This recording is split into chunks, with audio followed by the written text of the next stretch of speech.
one-stop destination for everything pop culture. My name is Aston, and I'll be your host for today's episode of Lost Movie News. Now, before we get started, make sure you like, comment, subscribe to the channel if you haven't already. And as always, let's jump right into it.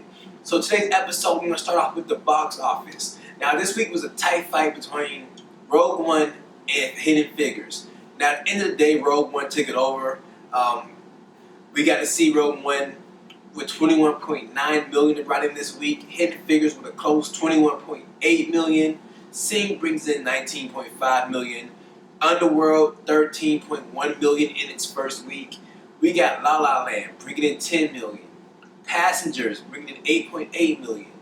Why Him bringing in 6.5 million. Moana bringing in an additional 6.4, marking its first week not being in the top 5. Now, Fences coming in at 4.7 million, with Assassin's Creed rounding off the top 10, bringing in 3.8 million. Now, this is pretty, I didn't think this close, I didn't know it was going to be this close between Hidden Figures and Rogue One. I actually thought Hidden Figures probably would take it over this week, but we see Rogue One having legs, the repeat business, all the fans coming out supporting Rogue One.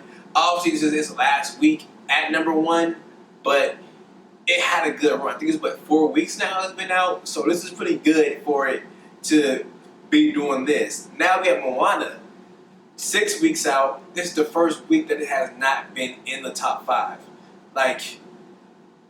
Disney is making a lot of money this year. It's crazy to think how big their year was domestically and how much they're doing, how good they're still doing right now for last year. Now, with that being said, with the box office, our first story of the day is Team Thor 2. Now, everybody remember when Team Thor 1 hit the web earlier this year. It had everybody talking, especially after Civil War. A lot of people like, oh, where was Thor at? Where was the Hulk at? And we see, when this hit, it was pretty funny to see Thor just in a random apartment, trying to call people, trying to get hold of the rest of the team, trying to figure out whose team he was going to be on, and no one really recruited him or anything. So now we find out we're going to get a part 2 of this. It's going to be tied in with the Doctor Strange Blu-ray. So we haven't really seen any clips or anything, but we just seen part 1. And it makes sense since Thor was in Doctor Strange for a quick cameo. We see Doctor Strange Blu-ray is actually set to release February 28th. And so it'll probably be out on digital release maybe a week or 2 before then. But it makes sense that they're trying to do this, trying to boost the sales basically of Doctor Strange. They didn't say it was going to be out on, if it mattered what release you got. You know, with Star Wars, depending on what release you got of the film, is what features you got. So I'm assuming with Doctor Strange that Team Thor is going to be on the digital release as well as the physical release. I'm hoping so. I don't feel like, me personally, I go more digital releases than physical releases nowadays. And I think it's dumb that I would be forced to buy 2 versions of the same film just so I can see different features. Now, I'm not saying it's not going to do it. They're not going to do that, but there's always that possibility. So Thor, right now, is not due to hit theaters until November 3rd. So if you're missing out on a little Thor action, be sure to pick up Doctor Strange so you can get Team Thor 2. And if you want to see Team Thor 1, if you still haven't seen it yet, you can always just go on YouTube and Google it. Or just Google it or go on YouTube. And it's easy to find. Pretty, nice couple minutes to spend your time with. Now, going on from there, today must be a Disney day or something, because our next story also is Beauty and the Beast. So the Beauty and the Beast poster released Sunday night, and with that, I actually like the poster. I love the way they have everything around the door, and not the door, but the thing is it is a window. Maybe it's a window, and we see all the characters. This is really Star Wars reminiscent. I like the way they set it up. I love to see all the characters set up. We get to see. This is a great way to set this picture up. I really do enjoy it. So I'm actually going to go see this film the day it releases. It's going to be one of my favorite, not my favorite film, one of my films that I'm most anticipated about. And I'm definitely going to check this out. And that's really all we have for the Beauty and the Beast. It doesn't really give us any information on the story. We all know the story. It's basically just showing us a poster and letting everybody know when it's coming out. Now, our next story is Frank Grillo. So Frank Grillo basically came out in this interview with Collider. He was talking about whether or not he was going to be doing any more Purge movies. He said he doesn't know, depending on if the director returns. If the director comes back, he's willing to listen to the story and see how it turns out. He feels like basically playing one character for too long kind of puts you into a rut. Like kind of like Johnny Depp. He's been playing Jack Sparrow for so long now. All of his characters are these over-the-top characters that he played for every film, and a lot of people are getting tired of it. A lot of people do not like Johnny Depp's films. They're not excited when we hear about a Johnny Depp film, and I understand why. You're never going to get anything, recently at least, you're not getting anything different. You're getting Captain Jack Sparrow for every movie. We're getting tired of it. I don't think he knows. I don't think he even cares at this point. He's just here to collect his check and to keep doing what he's doing. He hasn't had any really big hits lately, so hopefully things can get turned around. But getting back to Frank Grillo, he basically said he's almost done with. He doesn't decide if he really dumped the Purge. He still depends on the director and the story they tell. But as far as the MCU, he's completely done. There's nowhere for him to go. He even said, like, for me, I'm done. The only way for you to get for your story to go anywhere is if you're Iron Man or Captain America. And a lot of people have complaints about the villains and everything. The villains aren't, like, they don't have enough to them besides Loki. But besides that, a lot of people complain about the villains. Like, there's no point in villains. They're not creative. They're not well characterized. We just these individuals we see for a second, and they're just used to push a story just so they can advance another story. But I don't find that way. I know a lot of people like Red Skull, a lot of people like Thanos, a lot of people like Loki. Like I said, those are three no one really complains about. But any other villain, people say they weren't developed enough and things of that nature. So it makes sense like that. Now, another actor from the Disney world, Gwyneth Paltrow, she came out and said she's actually contracted to do one more film. She said she's either going to be in the next Captain America or Avengers. So we know Civil War was the last slated Captain America movie to come out anytime soon.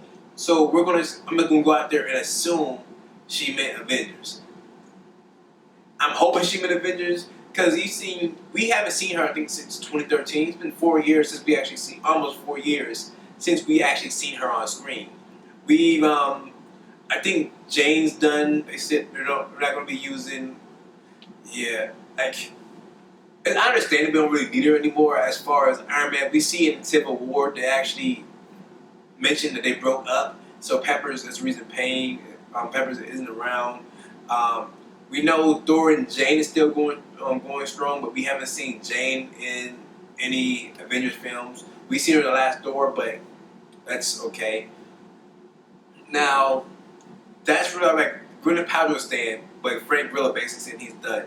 It's like, it's not really anything bad or anything about it, but it's, yeah. So, moving on to our next story of the day, The Predator. So, The Predator basically added Keegan-Michael Key to its roster, and like I said, they're actually going a little humor. Every horror film, or I think it's going to be horror, maybe it might be action, but they normally have one comic relief character, which he's probably going to be, and it's not like hard because he's a funny guy. He's big from Key and Peele. It makes sense that they're going to have like a funny guy on the film, and why not? Like, I'm not really a fan of his comedy. I know a lot of other people are a fan of his comedy. I'm not the biggest Key and Peele fan, but I know other people love Key and Peele.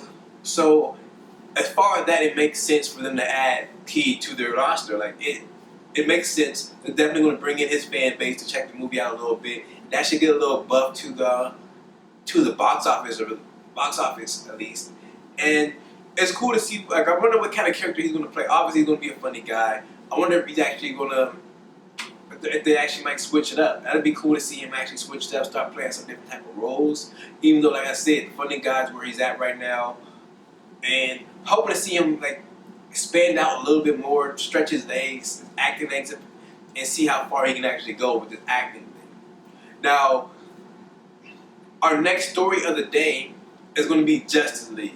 So Justice League released a new photo, and it's basically the whole team rounded up. The whole team minus Superman. Superman died in, spoiler, Superman died in Batman vs. Superman at the end. And obviously, spoiler again, we know Superman is going to be alive he's going to come back at some point in Justice League. We don't know when. Obviously, at this point of the film, he's not back yet. We see the whole team is suited up, ready to fight. We can see, get our first look at the Batman's new suit. It looks more, it doesn't look as rugged as the one in Batman vs. Superman. Batman vs. Superman looks kind of like, I don't know how to explain it. It looks really rough around the edges. It was like duct taped all over. Like it was weird. But this one looks like more, like he put a little bit more money into this suit. It looks like we see our first look at Cyborg, not first look, but like a full body of Cyborg, and I'm not really too impressed by it. He kind of reminds me of the new Power Rangers suits. I'm not really too surprised about it. Jason Momoa is the one character we do not really get a full look. We see he has a trident, but we cannot see his ear. We can't really even see his face. He's really blacked out in this one, and it's cool. I'm still expecting Aquaman to be a badass. I really do like Aquaman, like his look in this new film, mainly because of Jason Momoa. I'm a big Jason Momoa fan ever since he played Khal Drogo in Game of Thrones. What else did I see? I'm pretty sure I seen him in some others. I just can't think of it right now. But not He-Man, the Barbarian. What was it? Oh, I hated that movie. It might have been Conan, but that movie was horrible. Conan. It was a horrible movie, but Jason Momoa looked good in it. But going on from there, we see Wonder Woman's new suit. She has a lot more color. Zack Snyder came out and said that Wonder Woman's going to be a lot bigger. She's going to be fully evolved by the time this film comes out. So we're going to see, I don't know if we're going to see the invisible jet or we're never going to see the lasso inside her film. Hopefully we can see the lasso in Justice League. That'd be pretty cool to see. I actually like her with the lasso. Hopefully we get to see the invisible jet. That might be too comic booky to see, but I would definitely like to see the invisible jet.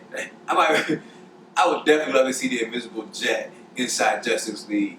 Even if they maybe just hint to it or something like that.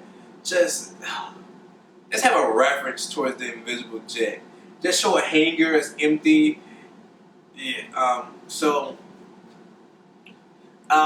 What else do we got? So the Justice League photo, it doesn't tell us anything else about the story or anything, but we get to see Flash's outfit. I actually like Flash's outfit. It looks like the same one that we've seen in Suicide Squad, and we know we're going to find out how his suit's actually developed. It's definitely not the same suit that we've seen inside Batman vs. Superman. It's definitely not the same suit. And I think this one actually looks a lot better than the one in Justice League. I really didn't like the over mechanical look. And I'm hoping they actually explain what really happened right there. Because I'm hoping maybe it was a Manhunter thing, Martian Manhunter thing reference. Hopefully we can see him in the film. They haven't said anything about him. I think we know the Green Lantern Corps put the show up in this film. That'd have been a cool thing to show, give us a hint of the Green Lantern Corps. But that's really all we have for this photo. This film is due to release on November 17th of this year. I'm definitely going to check it out. Hopefully everything is alright, because we know Ben Affleck just recently came out and said he may not be doing the Batman film, which sucks. That was one of the films that we're really looking forward to next year. But it's time to get nervous about the DC universe. I always tell you guys, I'm super excited for the DC films when they come out, but the films do not show up. They do not impress when they do show up. Going on from there, our next story of the day, Uncharted. we've been hearing a lot about this film for like since the big hype about 2016, the year of comic book films. Um, we finally got the script finished. The script was penned by Joe Carnahan, and I want to see what he can do. I really want to see what he can do. Like, I really am a fan of this game. He says the script is amazing, but anyone who makes their own information is going to tell you it's amazing. They're never going to say, "Oh, I wrote the script, but it's horrible." We're never going to hear that from anyone. Now, our final story of the day is another Disney film. Today must be Disney Day. So, going on from there, Ant-Man and the Wasp start filming in June. So that gives us a whole year, almost a year and a half. Oh, it's a little bit over a year because it's June, July. Not a year and a half. I'm sorry, my math is off a little bit. Give us over a year to get this film shot, cut, and edited. So the film is due to come out July 6, 2018, and start filming in June. I'm really excited for this film. Paul Rudd is doing. Every time we see Ant-Man, he's amazing. I love seeing him. We didn't get to see him in what was it? Doctor Strange. Hopefully he shows up in Batman. It'd be cool to see that Batman. Now I'm gonna switch universes. Hopefully you get to see him in Spider-Man. Maybe a quick glimpse of him in Spider-Man would be cool. We get to see him. We saw him in Captain America Captain America Civil War. That was cool.